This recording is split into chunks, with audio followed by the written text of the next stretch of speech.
ప్రభుత్వాలు మారినా మా బ్రతుకులు మారవా?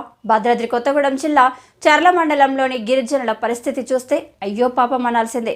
వివరాల్లోకి వెళ్తే మండల పరిధిలోని బత్తెనపల్లి తిప్పాపురం గ్రామాల మధ్య బీటీ రోడ్డు ఉన్నప్పటికీ అటవీ శాఖ అనుమతులు లేక 2 కిలోమీటర్ల మేర రహదారి 2 సంవత్సరాలుగా నిలిచిపోయింది. దీని మూలాన బత్తెనపల్లి ఆదివాసీలు నరకం చూస్తున్నారు. ప్రస్తుతం కురిసిన వర్షాలకు తిప్పాపురం రోడ్డు కొట్టుకుపోయింది.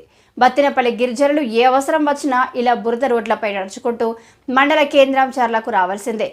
ఇటీవల కురిసిన భారీ వర్షాలకు తిప్పాపురం సమీపంలోని 3 తూములు కొట్టుకుపోవడంతో రాకపోకలు నిలిచిపోయాయి. అదే సమయంలో బత్తెనపల్లి గ్రామానికి చెందిన 4వ తరగతి చదువుతున్న ఇర్ఫా అభిరామ్ 3 రోజులు జ్వరంతో బాధపడి హాస్పిటల్కి వెళ్లడానికి సరైన మార్గం లేక చనిపోవడం జరిగింది. ఈ విషయం తెలుసుకున్న భద్రాచలం ఎమ్మెల్యే తెల్లం వెంకట్రావు విచారం వ్యక్తం చేశారు. తక్షణమే కొట్టుకుపోయిన తూములను ఏర్పాటు చేయాలని అధికారులను ఆదేశించారు. అదేవిధంగా అసంపూర్తిగా ఉన్న రోడ్డును ఇకనైనా వేయాలని గిరిజనులు కోరుకుంటున్నారు.